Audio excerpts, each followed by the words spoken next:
né? Para, tecnicamente, melhorar a gestão. Bom, então, alguns aspectos que eu queria colocar para vocês do perfil da gestão democrática. Né? Tem o perfil autoritário. Todo autoritarismo, ele explicita ou não a defesa dos privilégios. Sempre que há uma postura autoritária, há um privilégio por trás sendo defendido. Isso é próprio da nossa sociedade. Né? Então, a forma autoritária ela é vertical. Como ela é vertical, ela tem um modelito pronto. Como ela tem um modelito pronto, ela exclui quem não está no seu modelito. Então, toda forma autoritária é excludente. Ela provoca exclusão de alguém. E ela inibe a criatividade. Porque se eu recebo tudo pronto e estou obrigado apenas a cumprir, eu não preciso criar. Às vezes até é cômodo, né? Tem gente que gosta de receber tudo pronto e só operar. Abre mão de ser sujeito, abre mão de ser ator, abre mão de ser autor. Né? Então isso é muito ruim, porque no momento que tu inibe a criatividade, as pessoas se tornam passivas e acríticas. E não há interação e não há integração. E isso provoca um baixo índice de satisfação no trabalho. Se eu sou apenas um repetidor, um ventríloco, eu não crio nada, eu não boto a minha criatividade para funcionar e eu me torno insatisfeito. O trabalho vira um emprego e é uma dor para mim o trabalho todo dia. Porque eu não faço nada a não ser repetir alguma coisa, não crio mais nada.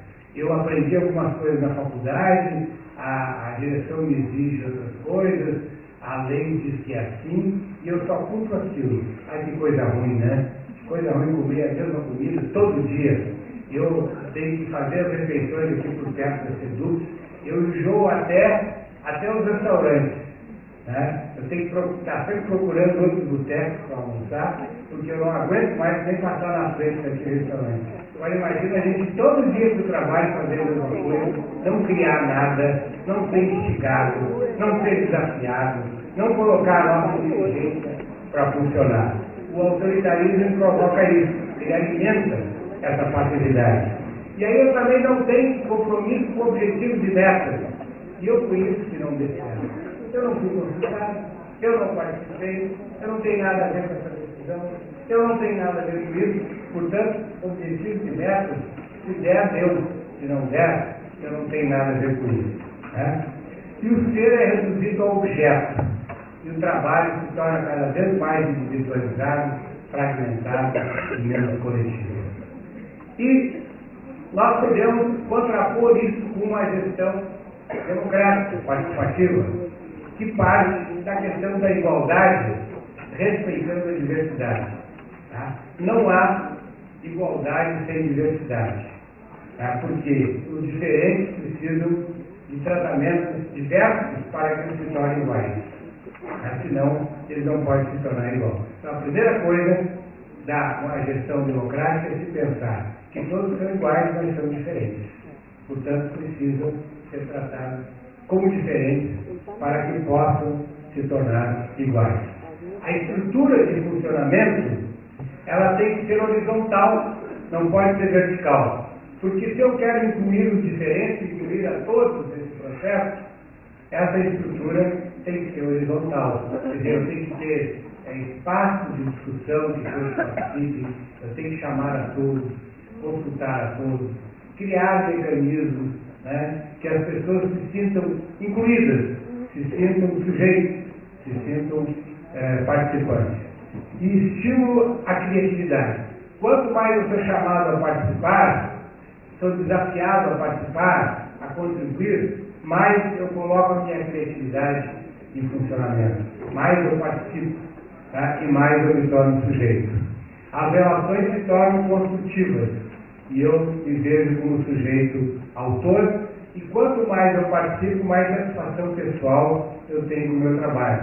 Quer dizer, eu vou me autorrealizar, eu vou para um trabalho em que eu vou criar, eu vou construir. Que bom que tem tais objetivos, tais metas. Agora nós vamos fazer tal tarefa, nós vamos discutir tal questão, nós nós vamos chegar a tal projeto, nós vamos ter tais resultados. E eu estou comprometido com todo esse trabalho, com os objetivos e com as metas. E assim eu estou também me tornando um sujeito histórico. Estou me formando um sujeito histórico e estou contribuindo para formar outros sujeitos históricos e avançando no trabalho coletivo, aprendendo com os outros e ensinando os outros. Né? Como dizia o Paulo Freire, ninguém é tão sábio que não tenha alguma coisa a aprender. Né? E ninguém é tão ignorante que não tenha alguma coisa a ensinar.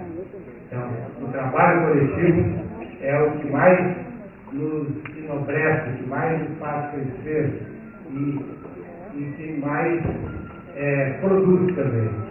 Outro dia eu estava recordando umas imagens de infância, né? Lá no interior, lá na roça onde eu vivei, a minha mãe, que foi a minha grande estrutura moral, né? Com aquela imagem do desenho da União Faz a Força. Parece que a União Faz a Força é uma coisa, lugar comum, senso comum, não, mas é uma coisa extremamente importante.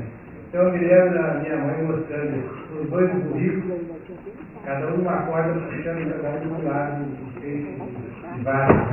Então me explicando lá, olha, esses dois burricos, eles não vão chegar a lugar nenhum, cada um está puxando do lado. Agora aqui eles estão puxando os dois no mesmo peixe de vaso. Eu tinha lá meus 5, 6 anos e aprendi essa noção com a minha mãe, né, de a união faz a força. Isso é extremamente importante. Né? Nós unidos, nós vamos ter um resultado muito melhor do nosso trabalho, muito mais valorização, tudo mais que nós precisamos e queremos. Né? O gestor, o diretor, ele tem um compromisso social muito sério. Né? E ele não vem para mudar tudo, ignorar tudo que foi feito, anular o processo que existia. Ele vem para conservar aquilo que realmente é a essência do seu grupo, da sua escola, mas superar aquilo. Conservar e superar. A gente nunca mantém aquilo que tem, do jeito que está, mas parte daquilo que está para construir algo novo e superar. Né? Avançar. Porque o ser humano nunca repete. Os únicos seres humanos que eu sei que repetem são os que estão na escola, repete de ano. Mas a essência do ser humano não é repetir nada. O ser humano sempre recria. Por isso que eu acho um absurdo quando o aluno é aprovado no determinado disciplina no ano, e no ano seguinte, reprovado no outro, no ano seguinte ele perde.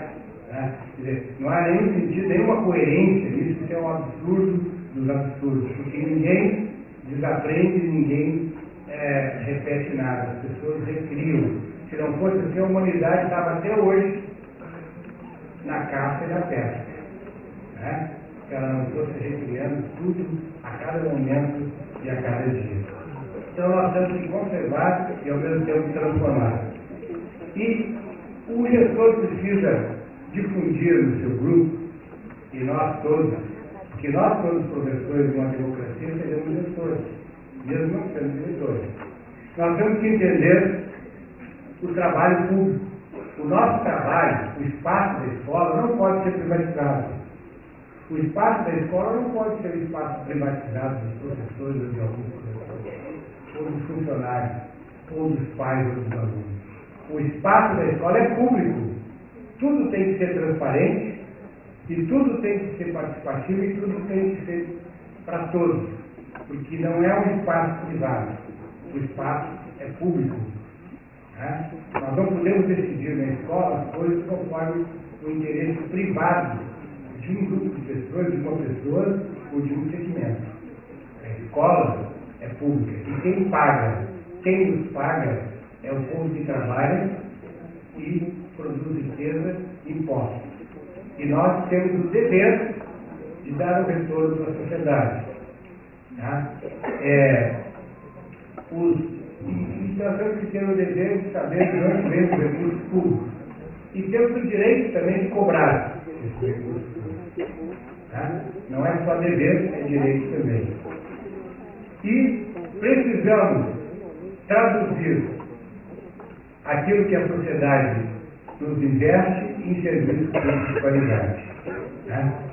E para isso nós precisamos compreender muito bem a comunidade onde nós trabalhamos.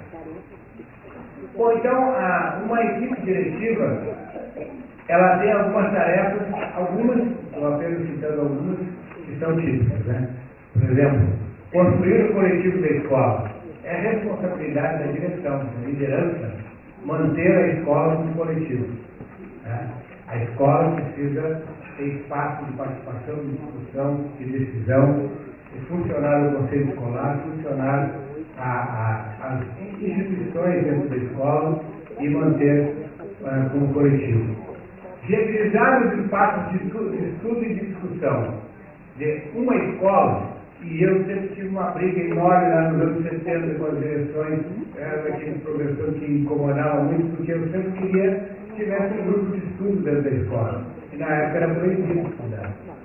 Né? Era proibido ler esse texto de Paulo Freire e tal. Não, hoje, depois eu fui secretário de Educação Municipal e digo, agora eu quero, aquilo que eu obrigava dentro da escola, eu quero que as escolas façam.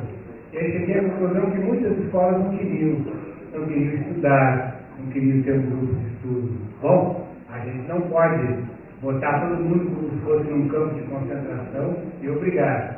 Tá? Mas nós temos que motivar e sensibilizar para que a escola seja um lugar de estudo, que tenha espaço de discussão de textos, que tenha aqueles professores que não gostam de estudar, que são um equívoco, né? Desde a minha época, lá, vem fulano com teoria.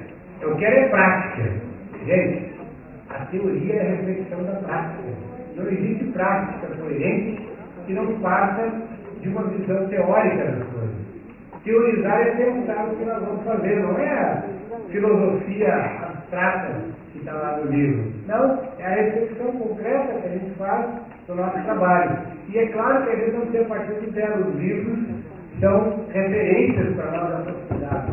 Uma teoria, ela nunca presta integralmente uma prática, ela tem que ser confrontada com a realidade, e aí nós vamos ver que algumas coisas elas resolvem, outras não, porque nós vamos ter que repensar, reteorizar a prática, né, a partir da realidade que nós vamos encontrar. Então nós temos que ter a escola como um espaço de estudo, de pesquisa, de investigação.